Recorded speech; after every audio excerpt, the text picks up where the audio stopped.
kembali bisa tampil di TEDx. Jadi sebuah kehormatan buat saya berbagi dan sharing ide dengan teman-teman. Saya Nancy, saya dari Pixel People Project. Hari ini saya ingin menceritakan tentang bagaimana sebuah ide muncul, bagaimana sebuah ide dibentuk, bagaimana sebuah ide diejawantahkan menjadi sebuah produk, menjadi sebuah program, menjadi sebuah inovasi yang dapat digerakkan di masyarakat.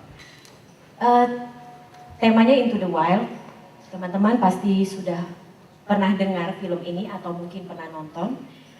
Film ini menceritakan seorang pemuda yang keluar dari kotak nyamannya, dari kehidupannya yang teratur, dari keluarganya yang mapan, dari pendidikannya yang luar biasa baik. Dia keluar, dia pergi ke kehidupan luar, ke kehidupan yang liar, pergi menemukan dirinya. Kejadian ini sama seperti yang pernah saya alami ketika saya mengeluarkan diri saya dari kotak nyaman saya dan melihat bahwa dunia ini penuh dengan keajaiban. Saya melihat bahwa dunia ini penuh dengan ide-ide yang belum dieksplor. Saya berada di dalam, tadinya berada di dalam situasi yang nyaman dan saya pergi keluar dan melihat ide-ide yang selama ini tidak saya kenal, selama ini mungkin saya takuti atau saya hindari. Dan menjadi hal-hal yang menjadi hal-hal yang di luar kebiasaan saya. Saya menerpa diri saya dengan berbagai ide yang biasanya bukan menjadi bidang saya. Dan saya yakin ide-ide hebat itu muncul apabila kita memperbolehkan diri kita berada di dalam lingkungan yang chaos, yang kacau, tetapi menginspirasi. Menginspirasi bisa datang dari mana saja. Buat saya, film, musik, alam semesta, dan sebagainya itu bisa memberikan inspirasi termasuk seni. Batik fraktal. Batik fraktal itu adalah sebuah ide yang menembus batas. Kami percaya bahwa langit adalah batasannya, sehingga kami mencoba untuk menolak semua halangan-halangan yang ada, sehingga kami mencoba untuk memecahkan semua halangan-halangan yang ada, dan kami percaya langit adalah batasnya.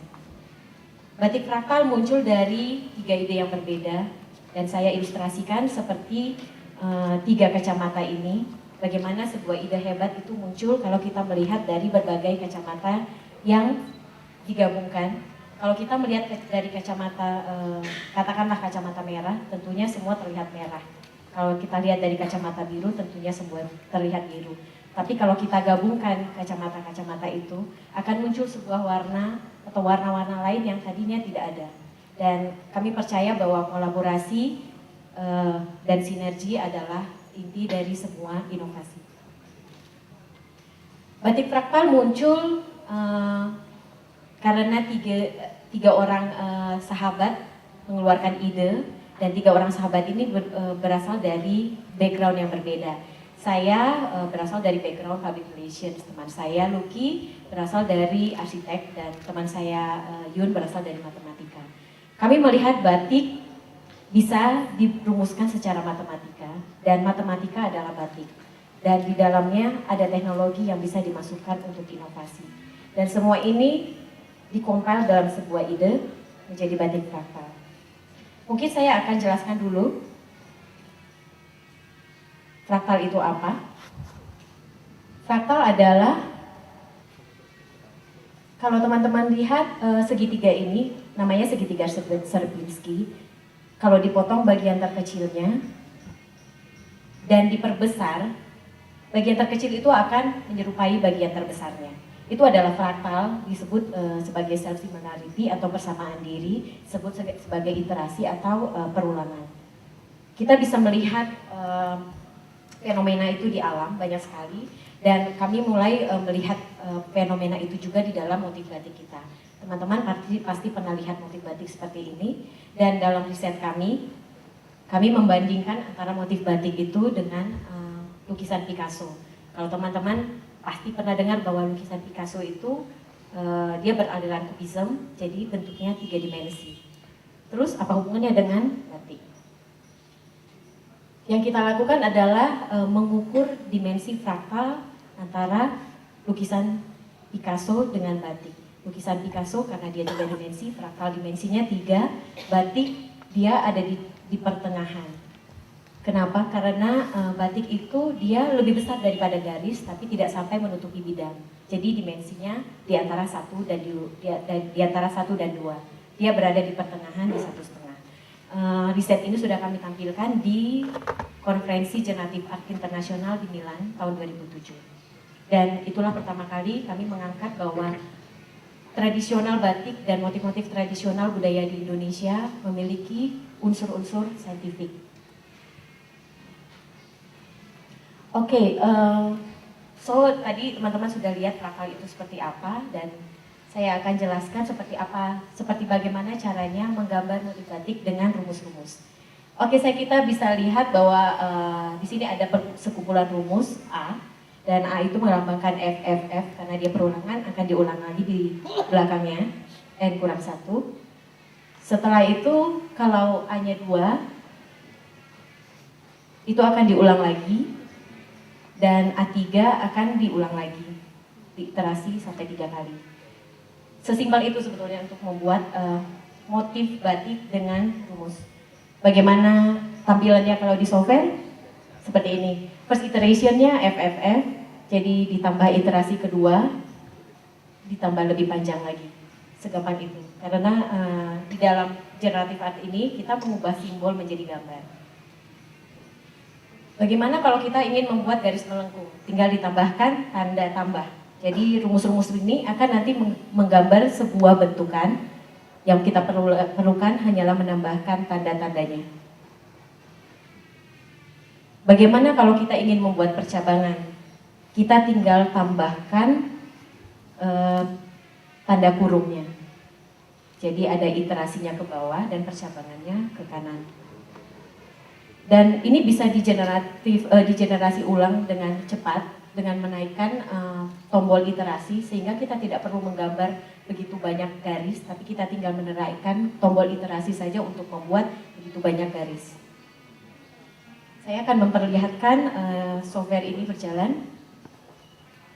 Software ini bisa membentuk sebuah bentukan-bentukan 3 dimensi. Jadi bagaimana caranya dibentuk dapat dilihat di sini. Di sini kami akan menggambar binatang-binatang laut. Jadi bentuknya demikian. Binatang laut ini bisa diubah parameternya. Dia bisa menjadi lebih kurus, bisa jadi lebih gemuk, dan ini akan memberikan ide lebih banyak lagi untuk membuat gambar. Bentuknya 3 dimensi, sehingga kalau kita mau menggambar dan mengaplikasikannya ke dalam bentuk 2 dimensi, dia bisa dibuat dari pandangan mana saja, dari sudut pandang mana saja, dan itu sudah memberikan variasi-variasi lebih banyak. Sekarang ini untuk melayout gambar, ini bisa langsung di drag and drop karena software ini sudah mampu untuk membuat layoutan, dan ketika nanti sudah selesai didesain, software ini akan membuat sebuah layout yang pasti untuk sebuah desain kain, dan nanti desainnya akan diserahkan kepada pembatik-pembatik tradisional, di mana kami bekerja dengan pembatik-pembatik tradisional untuk membuat desain-desain kami menjadi produk-produk batik. Jadi teman-teman bisa melihat bahwa apa yang kita lakukan ini tetap berhubungan dan tetap memajukan industri batik tradisional, karena dengan alat ini kami yakin teknologi dapat memberikan lebih banyak masukan kepada dunia desain, terutama industri tradisional, untuk bisa membuat desain-desain yang baru. Jadi bentuknya seperti itu hasil dari pekerjaan kami dengan pembatik kami yang ada di Madura. Di mana saya masuk dalam bisnis ini, kami mendasarkan semuanya dari riset. Kenapa riset? Karena kami memang bergerak dari scientific, jadi semuanya harus based on research, dan setiap proyek yang kami kerjakan selalu ada scientific papernya. Setelah itu masuk ke desain dan produk, dan sampai komersialisasi, sampai kepada produk yang benar-benar bisa dijual. Research paper karena kami yakin bahwa pengetahuan itu harus dibagikan. Jadi kami mendaftarkan dan mempublikasikan riset-riset kami. Seperti di sini. Desainnya juga sudah diterapkan di berbagai tempat, dan kami yakin bahwa batik tidak hanya bisa diterapkan di kain, tetapi juga di berbagai media. karena kita punya ide yang tidak ada batasnya. Jadi motif-motif ini bisa berdiri di berbagai tempat dan bisa memberikan kesan yang sangat luar biasa seperti yang kita kerjakan untuk kereta api yang sedang diproduksi sekarang di PT Kereta Api. Interiornya memakai batik fraktal dan kita kerjakan juga bagaimana motif batik bisa menjadi sebuah dekorasi untuk interior dan penerapannya bisa macam-macam seperti yang teman-teman lihat untuk pilar ini diterapkan di atas metal dengan aplikasi memakai laser.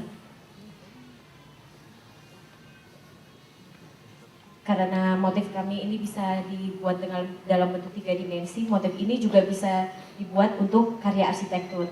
Ini kami buat untuk sebuah bangunan.